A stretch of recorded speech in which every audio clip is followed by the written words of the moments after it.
alimenta Internet, electrifica ciudades enteras y hace posible el mundo moderno. Y, sin embargo, casi nadie sabe realmente lo que implica fabricar cobre. Cada año, la humanidad extrae 25 millones de toneladas de este metal a partir de rocas tan pobres que haría falta triturar y procesar 200 toneladas solo para obtener 1 tonelada de cobre metálico. Una escala tan inmensa que literalmente mueve montañas y sostiene una industria valuada en más de 300.000 millones de dólares. Pero, ¿cómo una piedra inerte se convierte en el cobre perfecto que recorre nuestras vidas a través de cables? Así es como se fabrica el cobre.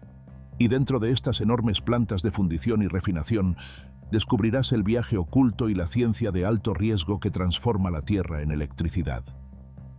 El cobre es uno de los metales más antiguos moldeados por el ser humano. Durante más de 10.000 años, ha sido trabajado en herramientas, armas, tuberías, monedas y, finalmente, en cables que transportan energía a través de continentes. Sus propiedades únicas lo hicieron insustituible. El cobre se dobla sin romperse, resiste la corrosión y conduce la electricidad mejor que casi cualquier otro metal. Durante la Edad del Bronce impulsó el primer gran salto tecnológico. En el siglo XIX se convirtió en la columna vertebral de la era eléctrica, corriendo por telégrafos, motores y las primeras redes de energía. Hoy el cobre está en todas partes, oculto en teléfonos, autos, turbinas eólicas y en los cables que conectan ciudades enteras. Cada año el mundo produce más de 25 millones de toneladas métricas. Más del 60% de todo el cobre extraído sigue en uso, reciclado una y otra vez sin perder su calidad. El mercado global del cobre ahora supera los 300.000 millones de dólares, impulsado por un metal que nunca desaparece del todo. Por eso existen industrias enteras dedicadas a extraerlo, refinarlo y reutilizarlo a una escala que pocos llegan a ver. Para obtener una sola tonelada de cobre, deben moverse casi 200 toneladas de roca. Los mayores productores del mundo, Chile, Perú, China, Estados Unidos y la República Democrática del Congo, operan minas tan vastas que se extienden hasta el horizonte. En el desierto chileno de Atacama, las minas a cielo abierto descienden cientos de metros con terrazas talladas como gigantescas escaleras en la tierra. Cada día, enormes taladros perforan agujeros precisos en la roca, cada uno cargado con explosivos. Al detonar, las explosiones sacuden el suelo, fragmentando un mineral que contiene apenas 0,6% de cobre. Cuando el polvo se asienta, las excavadoras entran en acción, levantando con cada pala hasta 80 toneladas de material.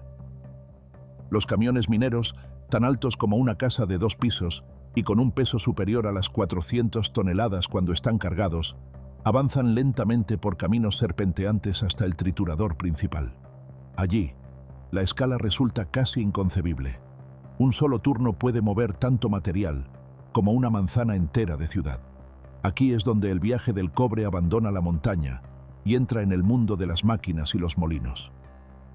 Dentro del molino, el recorrido del mineral de cobre continúa con una fuerza implacable.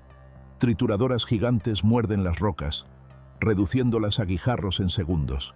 Luego, los molinos de bolas, grandes tambores giratorios revestidos de acero, las muelen hasta convertirlas en un polvo gris fino.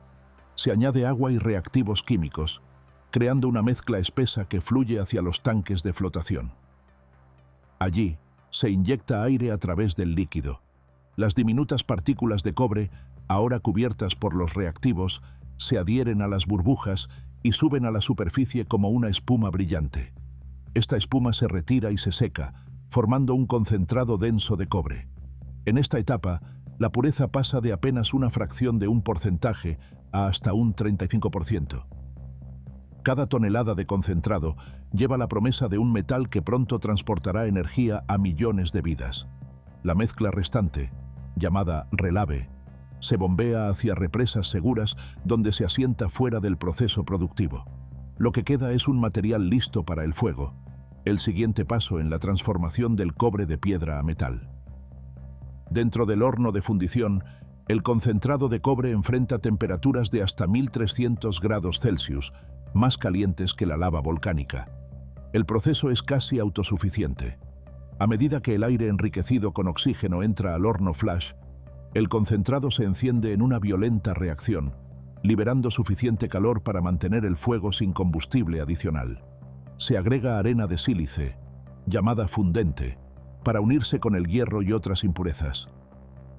En segundos, la masa fundida se separa. La escoria, llena de minerales no deseados, flota arriba. Debajo, una capa densa se forma, mata de cobre, brillante y anaranjada, con entre 60 y 70% de pureza. El jefe metalúrgico observa la separación a través de vidrio resistente al calor, atento a sutiles cambios de color que indican la química adecuada. Cada drenaje del horno se realiza en el momento exacto, dejando fluir una corriente de metal líquido hacia las cucharas de transporte. Es la primera gran división. Los desechos suben, el cobre se hunde y el viaje de la roca al metal da su salto más audaz. Pero incluso ahora, el metal está solo a mitad de camino. Aún queda más fuego por delante. La mata fundida sale del convertidor como cobre blister, un metal tan puro que brilla con un tono rojizo, aunque su superficie es rugosa y está marcada por la salida del gas de azufre. Aquí el viaje se ralentiza y entra la paciencia. El cobre blister, ahora con una pureza del 99%, se moldea en gruesas placas de ánodo, cada una de más de 150 kilogramos. Estas placas se bajan a baños profundos llenos de ácido y sales de cobre disueltas. A través de cada tanque, finas láminas de cobre puro, llamadas cátodos, esperan recibir el metal final.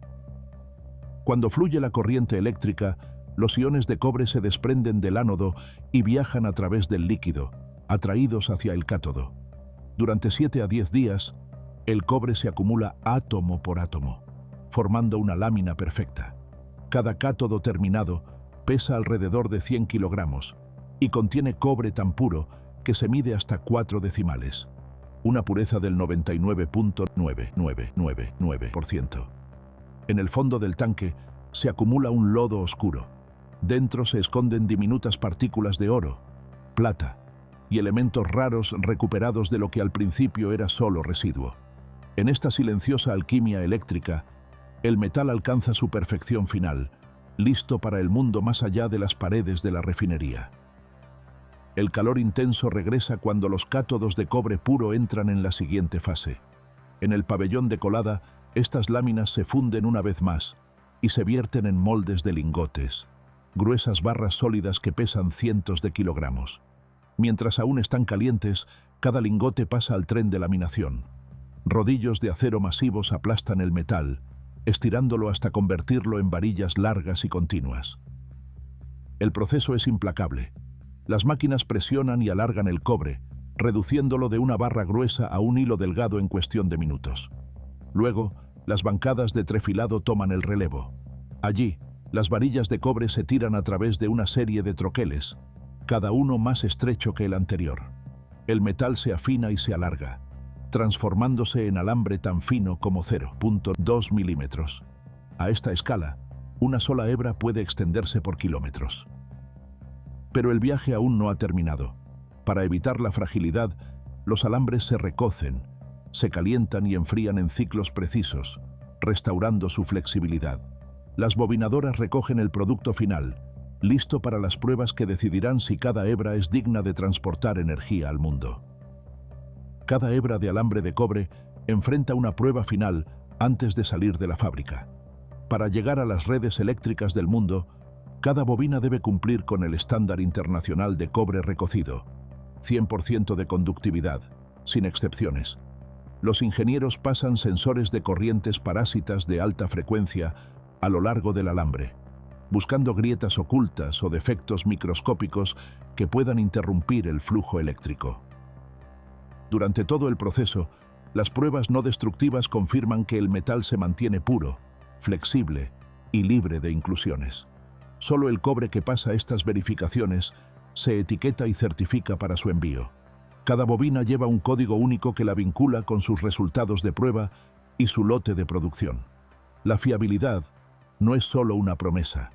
Se mide, se registra y se demuestra hebra por hebra antes de que el cobre abandone la planta.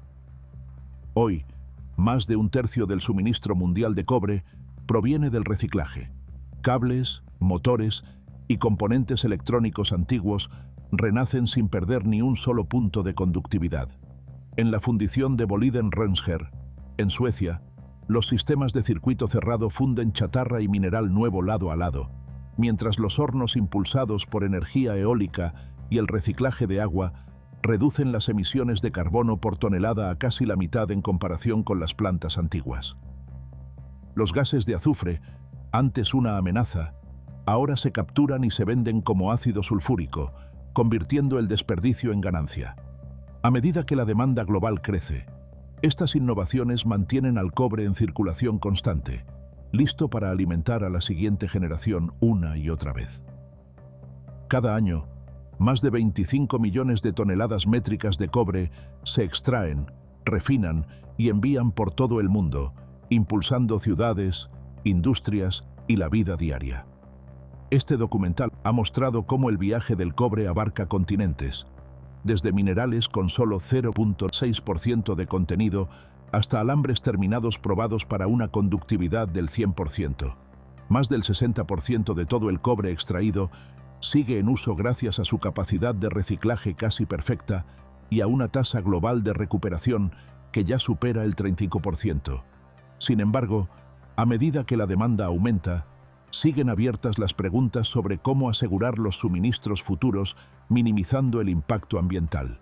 No todos los datos sobre métodos de refinación patentados o reciclaje en circuito cerrado son públicos, y el ritmo exacto de adopción de fundiciones ecológicas varía según la región. Lo que sí está claro es que el papel esencial del cobre no ha cambiado en 10.000 años, y su producción une la habilidad ancestral con la innovación moderna. A medida que el mundo avanza hacia las energías renovables y la electrificación, la historia del cobre continúa, medida en los alambres que nos conectan.